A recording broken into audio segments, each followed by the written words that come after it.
Hello, I'm back with Buddy Fortunato, the owner of the Italian Tribune. In prior episodes, I said he was the editor, but that's old. He's the owner, and a student of mine, Dave Cavalieri, is the editor. Maybe you'll meet him later, we'll take a picture of him later. So what I decided on this next episode is I just opened the paper, because every page is packed with information. Of course, the information on the paper itself is here.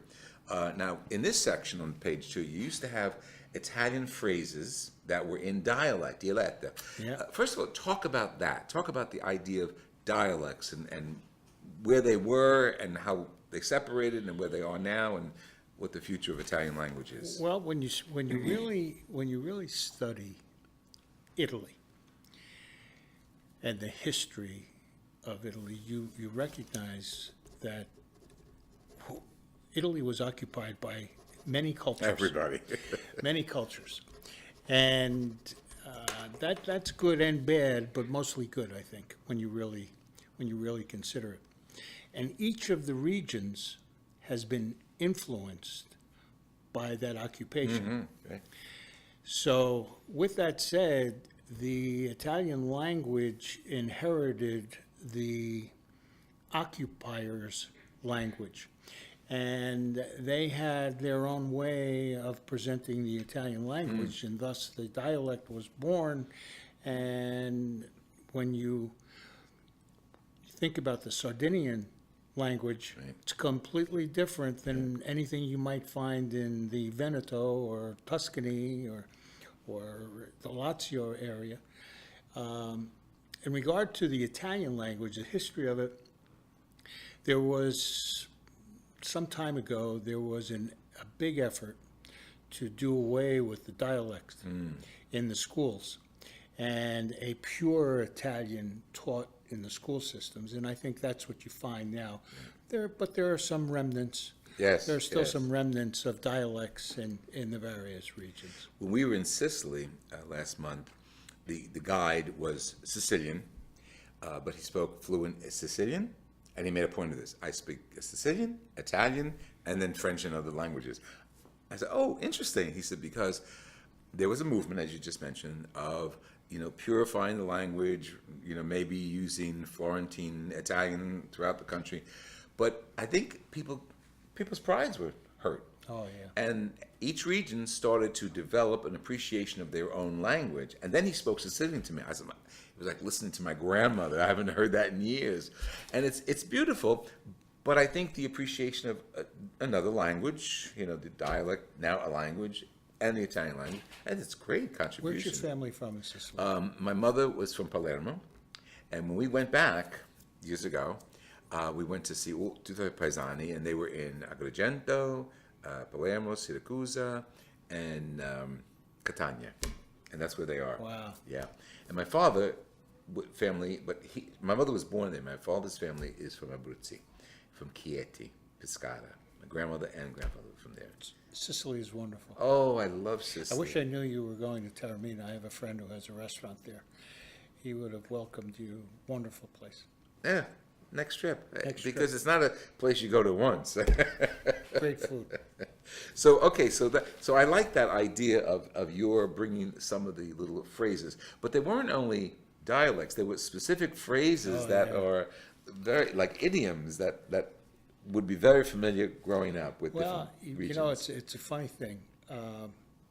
That was very, very popular, and people began to send them in.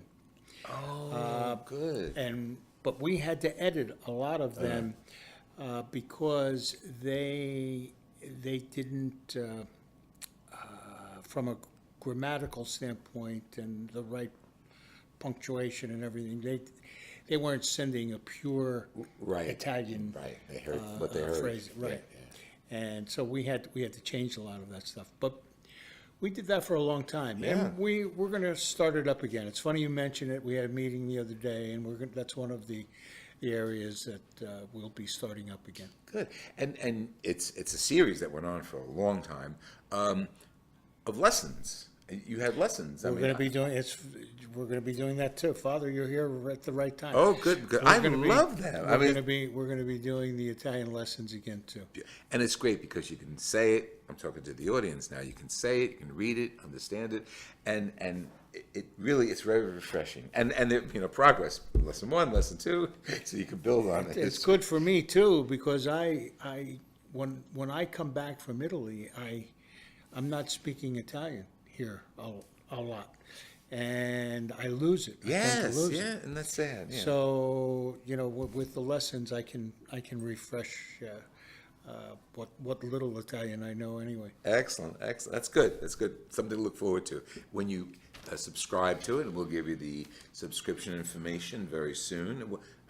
Here it's mail@italiantribune.com, and we'll put that up on our little byline too. Okay, we're still on page 2, and this is the page. Sometimes you have letters to the editor, which are very nice, but you have your own opinion. When I asked Buddy if he would be our guest, I said, "You have a lot to say." His response was, "I have a lot to say?" Question mark. Yes.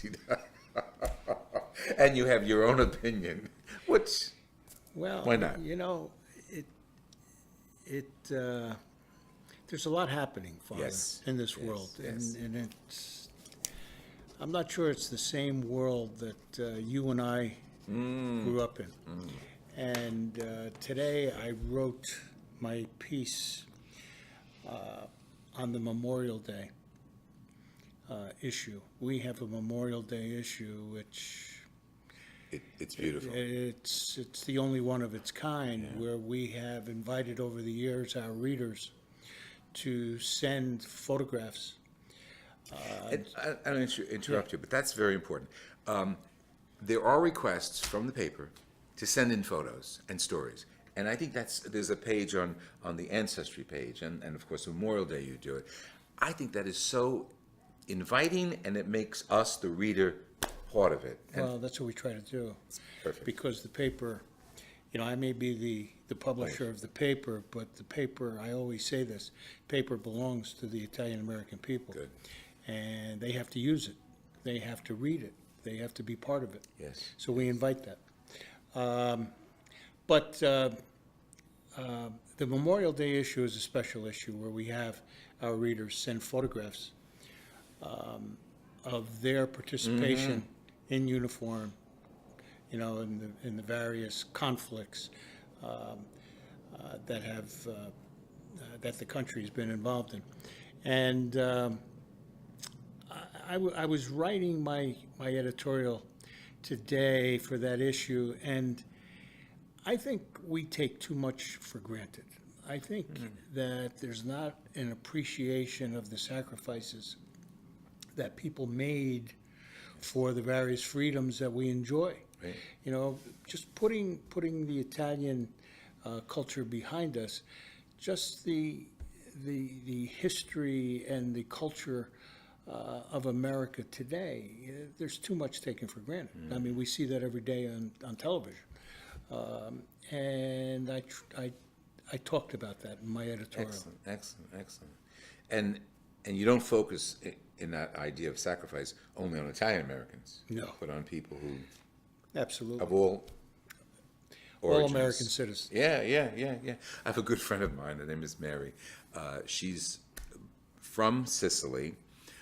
She lives here in close to Wayne, New Jersey, which how we know each other from the parish. And she has a very thick accent. She came here when she was maybe late teenager. She became a citizen, married, and had kids and all that. So to this day, I'm an American. I'm not Italian. I'm an American because she's so proud of her American passport, American citizenship. But that's great. I mean, That's what my grandparents, I wish they had been more strict in teaching me the Italian language. right. But when they came, they were Americans. Yes, they want to be Americans. Absolutely. And that was it. And it's great because they really educated us to appreciate the system. I said my grandparents, my parents educated us to appreciate the American ideals. Oh, absolutely. And they never really, they probably, your parents probably did with my parents. When they didn't want you to know what they were talking about, they would go into Italian or Sicilian. But nevertheless, I learned as much as I could and even studied Italian because Sure. I wanted to perfect it. Okay, as we're moving along, also on page 2, and we're not going to go through the whole paper, there are always sections, little like quizzes, games. Can you recognize this region? Whose idea was that? That was Marion's idea. Marion is his wife, who's a wonderful cook. Oh, she's the best. She had thought of doing something like that because there's so many things that should be recognizable. Yes. And so many sites in Italy, whether it be a geographical site, whether it be a monument, the inside of a church, we try to include those things. Beautiful.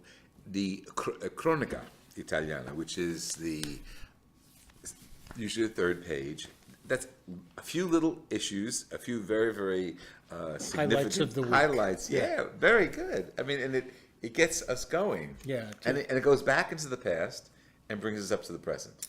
We try to have an outline of what's going on in Italy. Those are all little segments on events in Italy. Today. For a while, you had a huge series on contributions of Italian automakers. How Dave- many? I think it's still going on, that Oh, yeah, series. Dave Cavalier, our editor, had indicated one day that it's one of his hobbies, automobiles. Oh, And he that certainly said to comes me, across. he said, we could do a pretty big series on automobile manufacturers. I said, Dave, how many? How Yeah. many are there? He said, well over 100. I couldn't believe it when he said well over 100. And he did a wonderful job on it. That was Dave's, beautiful. It was Dave's beautiful. idea. He had good insight. And we're going to talk more about the paper and aspects of the paper and the arts and special segments as we move along. What's your biggest joy in reference to the Italian Tribune? that people appreciate it, that we educate Italians, Italian Americans, non-Italians, as to the treasures of the Italian culture, and there are many. Yes. I say this often. If we were to look at Western civilization and the various contributions and contributors, if you pulled Italy out of it, Oh, there would be nothing there. yes. And it's our job to promote and project all that's good about the Italian culture and the Italian people. And you do it so well. Excellent. Thank you. This has been Father Louis Scurti with Buddy Fortunato, the publisher of the Italian Tribune. We'll have another segment as we move along in our series, and I hope you're really appreciating it. And yeah, I'm going to put the byline, the address, because if you haven't yet, what are you waiting for? Subscribe to the Italian Tribune. This is Father Louis Scurti with Buddy Fortunato here in Montclair, New Jersey. Thank you.